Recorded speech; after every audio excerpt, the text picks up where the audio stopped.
La cápsula de hoy es sobre la espiga, el autoservicio en la panadería, y está dedicada a mi papá, José Luis Silva Durán. De niños, mis hermanos y yo pasábamos parte de los fines de semana yendo a panaderías. Era divertido.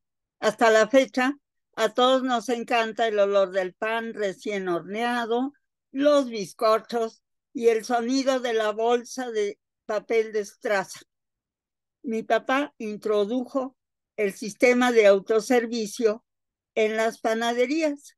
Las diseñó, introdujo el sistema, las construyó y les dio seguimiento. Florecieron en la segunda mitad del siglo XX. Pronto surgieron imitadores, los llamábamos copiones. En ese tiempo no había idea de patentar las cosas, así que cualquiera hacía sus instalaciones.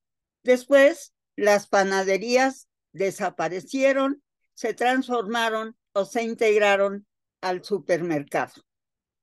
La Espiga fue la primera panificadora de autoservicio. En 1945 la hizo mi papá, el ingeniero José Luis Silva Durán, que vivió de 1913 al 73, a pedido de don Antonio Ordóñez Ríos. Vivió 100 años, falleció en el 2019, o sea que nació en 1919. Pues don Antonio y sus socios le pidieron a mi papá que hiciera la espiga. La empresa sigue, pero su local original cerró en diciembre del 2022. Estaba en Avenida Insurgentes Sur 455, esquina con Baja California, ahora F3, en la colonia Hipódromo de la Ciudad de México. Ahora una farmacia ocupa su lugar. No es la mejor foto, pero la tomé del Metrobús, nada más para que se den una idea. Don Antonio era dueño de la Vasconia, una panadería del centro. Si no es la más antigua de la ciudad, es de las más antiguas, creo que sí es la más antigua, y está en Tacuba 53, esquina Palma, en el mero centro histórico. Ahora tiene también restaurante. Y una tarde que don Antonio estaba lleno de clientes y no tenía muchos ayudantes, era una dificultad terrible para atenderlos, y entonces se le ocurrió poner los cajones de pan al alcance de la clientela. Le dio a cada quien una charola, unas pinzas, y ellos se sirvieron. Pues la idea fue genial. Por ese tiempo, no sé bien qué fue primero y qué fue después, pero el caso es que don Antonio, don Cipriano Ordóñez, que se apellidaban igual pero no eran parientes, don José Mazondo y don Ignacio Irastroza hicieron una sociedad. Y le pidieron a mi papá que diseñara el lugar para que funcionara con autoservicio, lo cual implicó hacer todo un sistema, no nada más la charola y las pinzas en manos de los clientes, sino fue un, una verdadera revolución en el mundo del pan. Así nació la espiga. Era enorme. No encontré muchas fotos de ese tiempo. Esta es la esquina de Baja California, y la de Insurgentes es la que les enseñé hace un momento, o sea, hasta de acá. Esta es la de Insurgentes. Entonces era pues media manzana. No todo era el alma, no todo era el despacho, porque en la parte de atrás pues es donde no está en exhibición, era donde se hacía el pan, o sea, el almácigo. Era enorme, como les decía, y el despacho, como se llama su área de ventas, era frecuentado por familias. Antes de la espiga no había la costumbre de que la familia entera fuera al pan. Hasta hay muchos cuentos y novelas de parejas que se conocen cuando van a comprar el pan. Eso se acabó, pero en cambio hubo manera de que toda la familia fuera. Si ustedes observan estos muebles, tienen formica, que era algo que le gustaba mucho a mi papá porque se limpia muy fácil y permite, pues, dar una buena impresión y dura mucho en los muebles. El despacho estaba siempre bien iluminado, limpio, el piso es antiderrapante y se acomodaba el pan en charolas rectangulares sobre grandes góndolas o en los aparadores que daban a la calle. Y así lucían su contenido. Eso fue parte del sistema. Otra parte fue trasladar las charolas de forma eficaz e higiénica. Esa es otra novedad en la espiga. Y luego, bueno, pues como les decía, el tipo de suelo es muy importante y que el propio pan pues, se llamaba la atención desde la calle. Mi papá diseñó también, esta foto es de una foto de panadería antigua, casi siempre el trabajador, que aquí está de buen humor, pues iba a vender para descansar un rato de estar en el almácigo, que hacía mucho calor, y era pues la misma persona. Y era un negocio que tenía predominantemente empleados, no mujeres, sino hombres. Cuando yo era chica no se usaba que tuvieran uniforme, sino pues podían andar ahí más o menos semivestidos y así trabajaban, pues porque se morían de calor. Aquí vemos el almácigo con los panes en el suelo y este cuate que tiene arremangados los pantalones y pues siquiera tiene camisa, porque, bueno, una playera, a veces no tenía nada.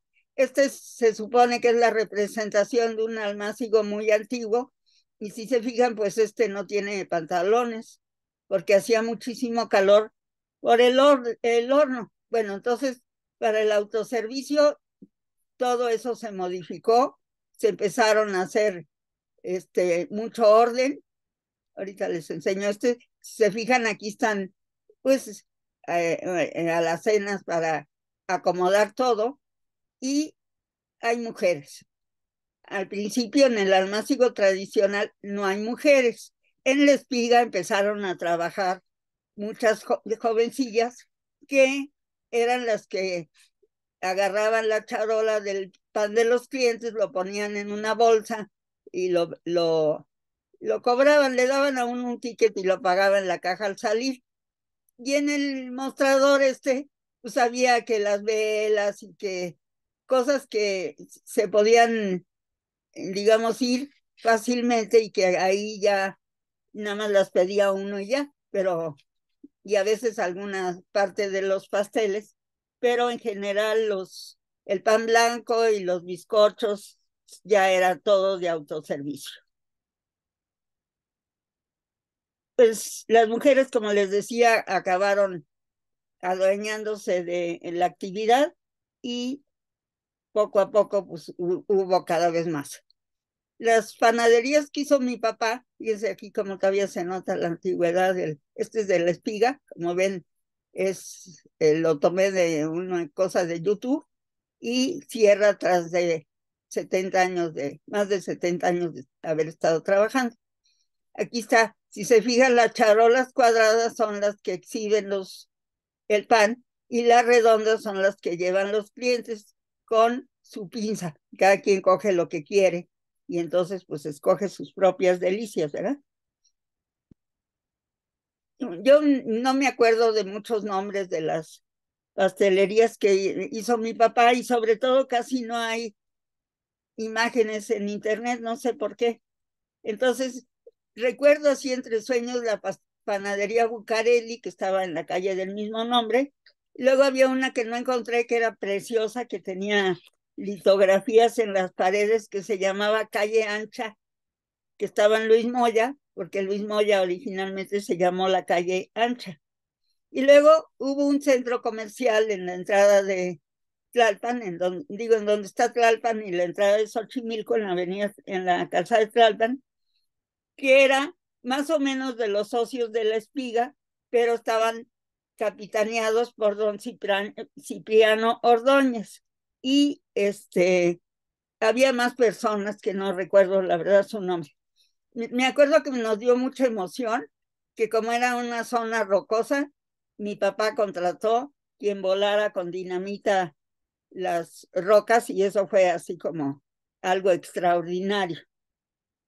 Cada uno de los 4 socios de la espiga tenía sus propias panaderías. Eran socios en la espiga, pero nada más. Entonces, por ejemplo, el señor Mazondo, don José Mazondo, era dueño de la Ermita, que era una pastelería que estaba en Tacubaya. Y don Antonio Ordóñez, el que contactó a mi papá, el de la idea, de la Uría, que estaba en Insurgente Sur, pasando Barranca del Muerto, creo. Don Cipriano tenía sus panaderías en la colonia obrera, pero no me acuerdo de su nombre. Me encantaba ir porque su esposa, doña Carmen, se mangoneaba a todo el mundo desde la caja y eso me encantaba verla cómo le hacía y todo el mundo se cuadraba. No me acuerdo de los negocios de don Ignacio, pero en cambio me acuerdo mucho de la espiga de Cuernavaca, que estaba en una glorieta y que era muy bonita. Creo que ya no es así, pero en ese tiempo sí. Una cosa que me encantaba era oír las conversaciones de los socios. Pues ni me pelaban porque era yo muy chiquita, pero ellos platicaban con mi papá a veces, yo me agarraba de la mano de él y los oía. Ellos nunca fueron amigos, eran socios y tenían una correcta, lejana y respetuosa relación. No sé dónde ni por qué se conocieron. Don Antonio nació en México y luego se fue a España mucho tiempo y luego regresó. Los demás eran de diferentes partes de España y vinieron a México huyendo de la pobreza en que metió la guerra civil al país. Entonces, es una época de mucha migración, parte política y parte económica, y ellos fueron de la económica. Como les digo, cada quien tenía sus propias panaderías y por eso, como eran 4, cada uno se hacía cargo de la panificadora, o sea, de la espiga, 3 meses. Y pues eso alcanzaba para que los 4 estuvieran a cargo 3 meses en un año. Y hacían una cosa muy interesante. Digamos que le tocaba a don Antonio y luego le iba a tocar a don Ignacio. Entonces eran los 3 meses de don Antonio y su ayudante era don Ignacio. Ya salía don Antonio, entonces luego llegaba don Ignacio y le seguía don Cipriano, entonces iba a ser su ayudante. Si había algo que trascendiera esos 3 meses o que implicara una decisión extraordinaria, se juntaban. Si no, no iban, más que el encargado y el ayudante, digamos, porque todos estaban siempre muy ocupados. Y entonces, con eso, al cuidar cada uno sus intereses, cuidaba el de los demás. Eso me parece una cosa muy interesante, que fue un sistema pues muy exitoso para ellos. Y luego tenían ayudantes muy confiables. Recuerdo a don Marcelino. Después de que nomás era panadería, abrieron una parte que se dedicaba a los abarrotes y trajeron a don Marcelino de España. No tenía recursos. Dormía en el mostrador de la tienda mientras pagaba el pasaje con su trabajo. Una vez que acabó de pagarlo, pues ya le daban el sueldo completo, pero él siguió durmiendo en el mostrador y ahorró todo lo que pudo. Y cuando ya estuvo en posibilidades, trajo a su esposa y a su hija. Tenían un departamento muy lindo en Nuevo León, en la calle de Nuevo León, y algunas veces lo llevamos, pero nada más lo dejamos abajo, nunca entramos. Él tuvo sus propias panaderías y era socio de la Luna, pero nunca tuvo sociedad en la espiga, como que fue un esquema de negocio pues muy especial, con eso de que cada quien se ocupaba unos meses. No tengo idea de por qué se acabó, si fue a raíz de que se fueron muriendo o por qué se acabó, pero el caso es que se acabó y ya la panificadora, la espiga, se quedó en manos de don Antonio. Bueno, pues es algo de historia reciente que me gustaría que me gustó mucho compartirles, sobre todo pues porque el pan es delicioso y pues nos integra, digamos, al mundo entero. Encontré este que me encantó, o sea, lo puse porque aquí está el mundo, un mapa mundi encima de un pan. Entonces, pues se puede hacer muchas cosas. Eso es todo. Me dio mucho gusto compartirles esto de la espiga. Como siempre, si les gustó la cápsula, ojalá le hagan clic a la manita con el dedito para arriba, y si no se han suscrito a mi canal, pues ojalá lo hagan. Y cuando uno se suscribe, sale una campanita ahí donde dice que ya está suscrito, y entonces si le hacen clic a la campanita, YouTube les avisa cuando haya una cápsula. Les deseo que les vaya muy bien. Hasta la próxima.